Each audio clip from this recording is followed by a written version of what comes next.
You're a veterinarian with the Pennsylvania Task Force. Um, what is the significance of that? What do you do with the team? What I do is I come along as support. It's a very unique position because none of the other teams have been able to get a person on the team to provide canine medical support. They rely on the medics. And so what I'm able to do is assess the dogs and treat the dogs, not only on our team, but any other dogs that might be out of the incident. So you come out into the field wherever they go, you go basically? I have two different roles that I take. The first one is I tend to stay back here at the base of operations and be available for all of the dogs. Sometimes when we've got both dogs working, I'll go out with them into the field. What kind of injuries have you seen most here at the drink center? The biggest issues early on were eye problems, a lot of dust and dirt and contamination in their eyes, and then paw and pad injuries. I've had several lacerations, not in our dogs. I've had some minor abrasions. Those are probably our major issues. However, the biggest problem we've seen is dehydration. They're working too hard and not drinking enough. So it sounds like the dogs need to drink as much water as the workers are out there. Yeah, they definitely need to drink a lot of water. It's dry, it's dusty, and they're scampering up and down the rubble pile a lot more actively actually than most of the people out there.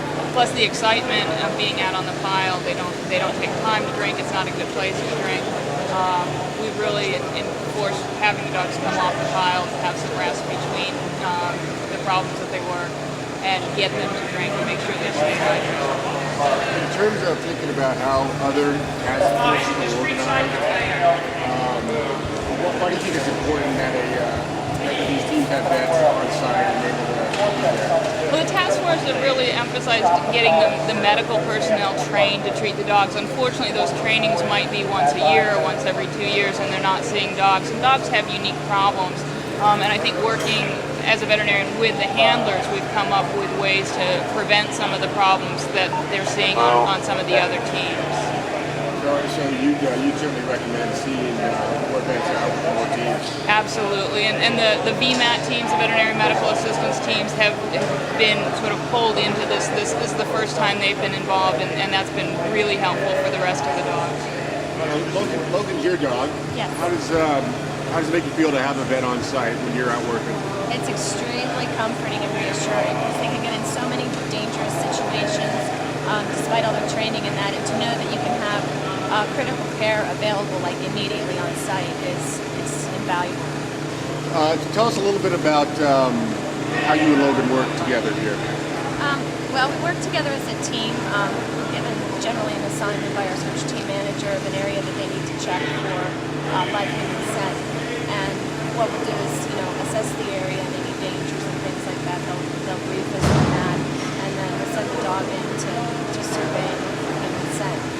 So her job is to indicate and let me know if there's anything there, and through the training in that she is able to get into areas and situations that people aren't accessible to. So she relays that information on to me if she has anything that she finds, and then we in turn are able to pass it on to me. You generally work physically a little bit separate from where the other team members are, and you guys all sort of together? Generally what we do is we like to run one canine in a situation and then run a second one if there's what we call a hit or an indication of scent, just to back each other up. But generally we try to work in an area that's clear of workers. I mean, there's always going to be workers in that around, and they'll focus on confined human scent that's received. In terms of sort of the emotional aspects of your work, I've heard people talk about that obviously the workers here are emotionally connected to the work. I've heard them people say that the dogs are as well. Is that? There's, I think, some different philosophies on that. Personally, my feeling is that the dog feeds off of my emotions. She tends to be upset if I'm upset. So if I can stay detached from what I might see out there, I notice that it doesn't affect her. However, you can see she's really relaxed and things like that.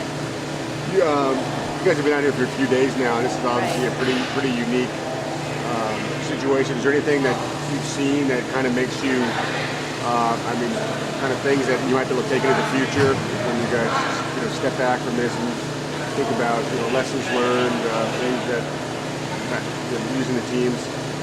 I think probably one of the most amazing things in a situation like this, and I don't think we've ever seen anything like this certainly in America, is the way everybody's come together.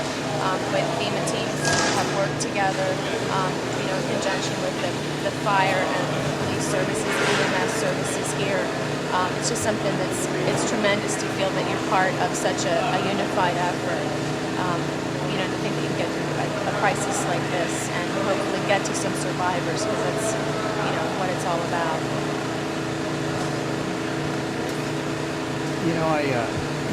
I've heard that I think like one dog was lost on the job. Yeah, that is true. So far, that is true. That is true. That's terrible news. But how does it feel whenever you get so close to a dog that whenever you go out and you work, it's such important work that you always run the risk that you can lose your pal? It's something that actually I try. We're all aware of it, but I try not to think of it, because if you do, then you're not going to be in this type of work. I certainly don't consider that she's expendable. She's here to hopefully find the live people that are in there that we need to get out. I won't send her into a situation that is too dangerous that I know I'm going to lose her, because there's so much time and training and effort in it, and eventually we'll help the people who are beyond help, but survivors want to get to them as quickly as we can. I've got a dog, and I think that he wants to shepherd. I think he wants to work more. Do you think that these guys have a richer life for having this kind of usefulness? I really do. I think it depends largely on the type of dog, but if you have a working dog, and there's many different breeds of working dogs, but if you have a working dog that doesn't work, they're often a destructive pet or things along that line. But your life and your relationship with your dog is a lot more fulfilling when you have a really strong bond when you do things like this. There's just so much more interaction and like relationship and trust and that. You guys work together every day together. Oh yeah, she's actually. I have a regular 9-to-5 job. This is something that I do that I consider to be a very serious professional volunteer type of service to work like this with FEMA. But I have other dogs at home. We have a family situation. They run and play. They get into trouble. They get in the garden and do all that kind of stuff as well. And then they can be serious and on scene when they need to be. Has this dog ever had a live find? No, she hasn't had a live find. She's 7 years old. I've been working her in the FEMA program specifically for about 6 years. This is our second deployment through FEMA, but we've never had that opportunity, and that's one thing that will make all the effort and the training really worthwhile. To know that you've saved one person out there. So about what age does the dog get to retire? It depends a lot on the dog and the dog's physical abilities. Maybe 8 to 10 years, maybe you can answer that a little better. It's kind of a physical parameter there for the dog.